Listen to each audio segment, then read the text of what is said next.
Welcome back, ladies and gentlemen. Force here, casting a game of myself today. This is a 1v1, and I just wanted to show you and talk about some decision making and responding to what your opponent's doing, and basing your actions based off of what your opponent is doing or likely doing from any scouting that you may gain. So this is a TVP, and what I like to do typically in TVP is I like to open up with some sort of a fast expand, either like a 1 racks into fast expand, especially on this map. So very effective. It's pretty easy, honestly, early game to defend this expansion, especially if you can get up a couple bunkers. But we're going to be basing things again off the scouting, and what I decided to do this game was a 2 racks fast expand, and we're going to take a look at why and how that decision was made. So taking a look over here, moving out with that initial scout, not going to be seeing too much, but something that is going to be important to look at. I move in, and I'm going to be seeing standard play so far. Everything looks nice and standard. I get that next pylon coming down. I can already see that assimilator's up,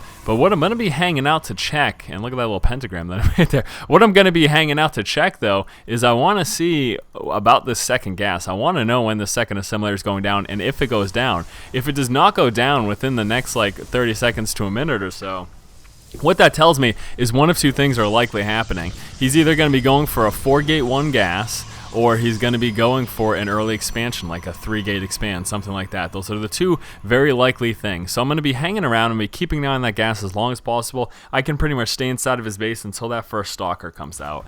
Now, taking a look back at home, I'm opening up just with that 1 refinery and that 1 barracks for now. I made sure that I pulled that probe or pushed that probe out of my base before I went and dropped any additional buildings. And I'm actually going to be opening up with the Reaper as well. This is something that I've been playing a lot with, and I'm actually really enjoying. The only real danger in this is if he pushed out with an early Stalker and Zealot. I wouldn't have that Marauder out in time, but even with that's the case, you can pull your Marine back and pull down some SCVs, and you can deal with that quite well. So taking a look over here in my vision, you can see that I've moved around, and I've seen at 4 minutes there is still no second gas, and that tells me again he's either going to be going for an expand, or he's going to be going for that 4-gate with 1 gas, a really early Stalker and Zealot heavy push. So what I'm going to be doing here is, you can see I'm dropping down the bunker, and I'm going to be coming out with my expansion. That is exactly what my plan was. That was the game plan. And at the same time, I'm going to confirm my suspicions here by moving out with that Reaper Scout, because I do want to know exactly what he's got going on. And that Expo is going to be dropping pretty early. But going against Protoss, especially if you expect a 4-gate, if you get enough bunkers, the 2 racks with just Marauders can be strong enough. With a 4-gate 1 gas, without those sentries, just a Marauder heavy build can be very strong, especially with concussive shell and with stim pack. So here you go. You can see me moving out right now with that Reaper Scout. That's not cool that I'm hanging him out there for a minute. Pick him back up and moving straight on in. Unfortunately, I do get caught by some Stalkers, but I scouted exactly what I needed to see. Bam! I see that 4-gate. I know precisely that he was going 4-gate 1 gas. He did end up picking up that second gas, but it was very late, so I know he's still going to be Stalker and Sentry heavy when he does pull out. And my immediate response, it's time for another bunker. But again, this is kind of, this is something you got to keep in mind when you're playing, is you have to base your decisions and the things that you do consistently throughout the course of this game on what your opponent's doing and what you scout. I wouldn't have normally gotten a second bunker. In most cases, I wouldn't even get a bunker at all. The reason I got that first bunker to begin with is because I was going for that 2 racks and expand. And the reason I got that second bunker is because I know a 4-gate's coming. I'm fully aware that a 4-gate's coming. So I'm just going to continue to pump out these Marauders. I'm going to rely on these 2 bunkers for the time being, and that is that. I'm going to, as soon as this is up, move that over, start to get that saturated. And basically the situation now is that if I can hold off this 4-gate, which I know is coming, I saw those 2 additional gateways, if I can hold this off, then I win the game. There's really nothing he can do. So all I have to do really is make sure I do everything necessary to defend. And having these guys so close right here is going to be awesome for pulling them forward to repair. So here he moved in with his first attempted wave, taking heavy losses there initially, and I'm trying to move down some SCVs, but he actually does a pretty good job force fielding and preventing those SCVs from repairing. And he actually managed at the same time to cut off these Marauders here, but I'm continuing up production. Again, constant production, so very important. And as a result, I'm able to fend off that wave. And he's got some more stuff coming in, but I'm going to pull down with my SCVs. I'm going to be trying to drop some more bunkers down as well.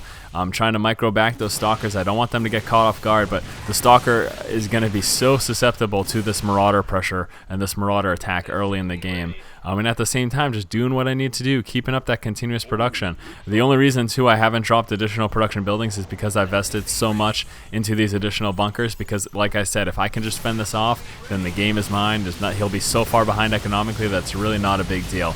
I didn't manage to pull up SCVs in time, so what I'm going to do though is pull back these Marauders, stim them up, and there you go, so they can see them stimmed up, taking out those Zealots, and then continuing to push forward. I canceled that because I knew that he had killed off the SCV. And look at that, pushed off his second wave, and that's actually when he just went up and left the game because he realized that it was indeed over. Picking up into everyone vision, you can see right there, I think he was just getting ready for another warp in, but even with another warp in, there's so many Marauders here, there's nothing he can do. And this was actually about the point where it would have been me dropping down some additional production buildings. I likely would have put down like two more barracks and then a factory and worked my way up to a starport, and then just kind of rolled with that. But yeah, scout your opponent, figure out what they're doing, base your decision making off of that, and you're going to be able to do pretty well in the StarCraft ladder. As long as you maintain your mechanics and work on constant production and all of those necessary things, then scouting becomes the next pivotal point as to decision making in the game. So hopefully you guys enjoyed this. Again, this was a 1v1 ladder from me yesterday. I'm laddering up my alt account. This alternate account is Diamond, and I want to get it up to Masters like my other main account that I do 1v1 in. But anyways, guys, if you see me online or anything, I always stream whenever I do play, so you can take a look at that. That is at JustinTV/4StrategyGaming.